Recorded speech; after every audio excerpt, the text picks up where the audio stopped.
Hi everyone, welcome to another conversation with me where we are talking about getting what you want and changing the world through getting what you want. And this discussion is about career and material achievements that you want, getting those things to materialize through your career aspirations, your job, whatever it is that you're wanting to have in this life and to experience in this life.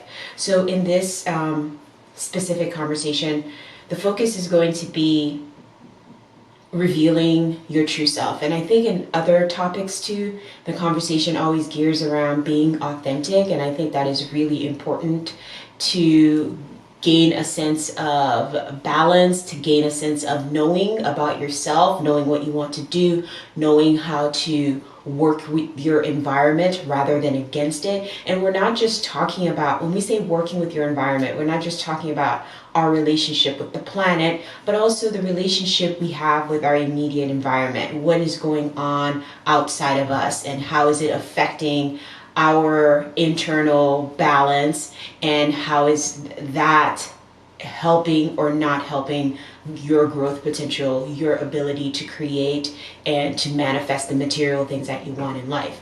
And also, by getting into a space of authenticity, I think in my experience, it kind of takes away the pressure and it allows things to happen in a more organic way, in a more organic flow. And that requires patience. It's not instant results. And I think we live in a space where we want everything like this. We want things to happen right away. We want to learn things right away. We want to know the end result. And I myself am a person who does do that as well. Like, I want to know X, Y, and Z right now. I don't want to wait for it. I don't want to get the answer 10 years from now, 5 years from now. I want to know it right now. But I also acknowledge that maybe I'm not in the space to receive the answers as rapidly as I would, because what would I do with that information? Am I going to handle that information responsibly, or is my ego going to overcome my sense of unconditional love and balance that's necessary to assimilate, to share the information with the collective, or assimilate it in my own life? So those are the things that I think, when you're authentic, help you to kind of get into a space of understanding and knowing. So removing the masks, being your true self, or even if you are not at that space where you can remove the mask, acknowledging that they exist, acknowledging that maybe sometimes you are fake, maybe sometimes you're one person with this person, you're one person with another person, and being okay with that because you have your reasons for doing that. Maybe you're at a space where you need the different masks because you need to protect yourself, or you need to discover more about yourself before you can be authentically you. So those are the things that you should consider in this process. And what that helps you to know is, it helps you to feel out your intuition. It helps you to understand when to use your instincts. It helps you to get out of a sense of confusion, because when we're trying to find our path with regards to our career, the way that we're materializing, I think when you have a lot of masks, when you have a lot of personas that you project out into the world, specifically when they are on a subconscious level, so you're not aware of them, they muddle your intuition, they muddle your instincts, they can present themselves in an ego fashion where the ego is overriding your sense of unconditional love. And I don't think, if you've been listening to me for a while, I don't think the ego is bad. I don't think God or universal energy, whatever you want to call it, creates us with anything that is bad. I think the creative process is what it is. And there are certain things, like if you've listened to my other discussions about this, if you see yourself as a magician, as having multiple tools, there are just, if we're talking about fractions, some of us personify certain aspects more than others. And it's about you finding your uniqueness, finding your genius in that process of discovering what and who you truly are. And you are someone who is loving and wants to be unconditional love, wants to be love. And if you've been listening to me or you haven't listened to me, check out some of the other podcasts, I guess they are, or videos about changing the world through unconditional love, changing the world through understanding yourself, because that's really important. And I think unconditional love is something that may be muddled in the sense that we think that because we are loving unconditionally, that we let people walk away from you, walk all over you, we become passive. And I think it's quite the opposite. When you are in a space of unconditional love, you're ready to take the masks off. You're ready to call people out on their stuff. You're ready to set boundaries, and you put yourself first, but you understand that you live in a collective environment, and that by having unconditional love for yourself, you naturally have unconditional love for others in your environment, and you want to take care of it. And it's not forced. You don't have to be bribed to do it. It's just a natural progression for you, that when you see a piece of trash on the floor, you naturally just want to pick it up and put it in a garbage can. When you see someone in pain, you naturally are compassionate to help them, but you also understand that they have to be willing to help themselves if what you're presenting is going to be helpful to them. Like, there is a partnership and there is a balance that goes into everything. So going back off on my tangent and back to the original message of taking off the mask, which allows you to be more instinctual and and get connected with your intuition, because instinct and intuition are different for me, but they both have a really great place in helping you to get into that internal dialogue and being more authentically you.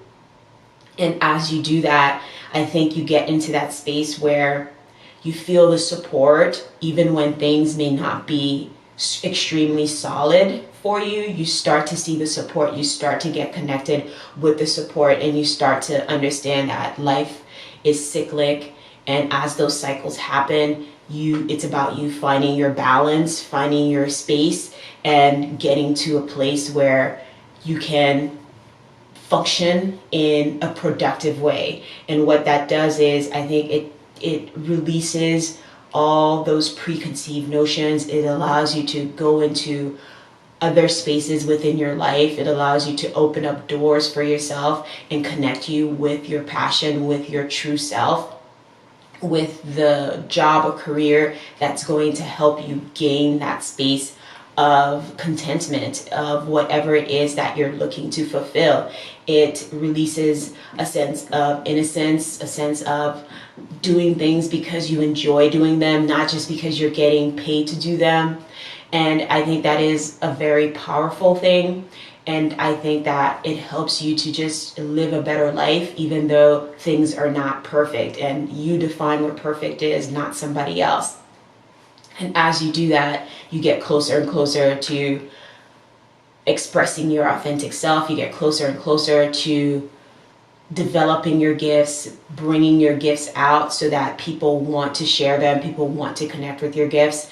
And again, that takes time, that takes patience. And if you're looking for quick answers, then you have to kind of, in my experience, go back in and really figure out why do you need this right away? Why does it need to be quick?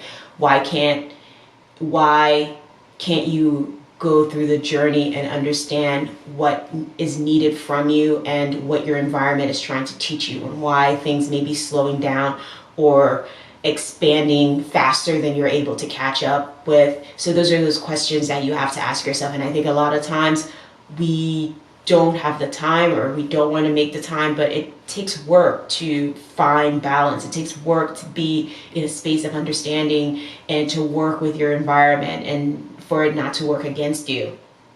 And what that does is, I think it allows you to release a lot of things that no longer serves you, but more importantly, it breaks you out of your cage. It breaks you out of a limited mindset. It gives you a sense of balance between reality and your imaginations and your dreams. What can you do with all of that? Like, we know that there are scientific things that are proven on a basis that we've all decided that as a collective, this is true, this is a proven method, this is a proven theory, and we apply it, and we're able to create technology, we're able to manipulate nature with it. But also there is a spiritual aspect that can't be neglected, because if it is neglected, we go into a space of loss, of feeling trapped and being limited by that, because then you become so dependent on that you think your life can only function in this way. But when there are multiple ways for your life to function, in adjacent to technology, in adjacent to science, and it with spirituality. So it's a balancing all of that and figuring out how to manifest a career, a job that is in alignment with that balance for you, so you can create the material life that you want. And there's nothing wrong with having nice things. There's nothing wrong with wanting to buy nice things. And I think in a spiritual sense, sometimes we kind of have this idea that if you're spiritual, you should be dirt poor or you shouldn't have anything. But I think if you are spiritual and you have whatever it is that you decide, your spirituality is going to manifest in the way that you align with. So if you believe that being spiritual is being poor or not wanting material things, not needing material things, then that's what you are going to manifest. But if you believe that your spirituality is going to manifest everything that you want, the material life that you want, the career that you want, the love that you want, all these things that they're going to work together to give you the life that you want, then that is what you're going to manifest. So think about what it is you believe and break out of those patterns, break out of those limitations, and allow yourself to really connect with your authentic self and with your ability to create and to be part of the creative process, to having a life where the collective is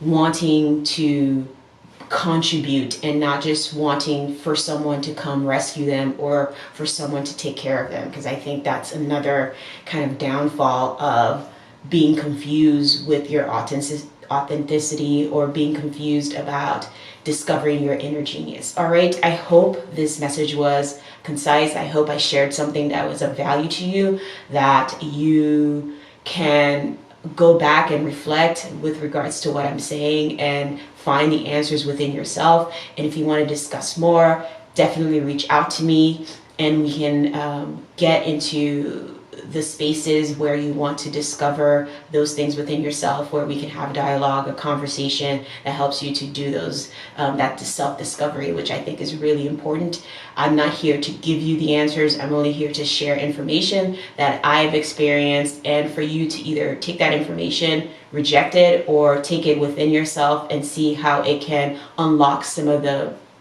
spaces that have been locked by you and open you up to experiencing your authentic self and unconditional love.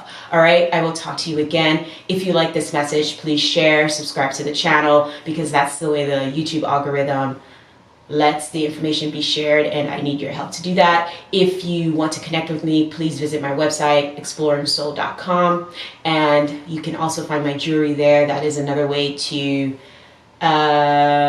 support me besides liking this video and sharing the information. I will talk to you again. Take care of yourself. I love you so much.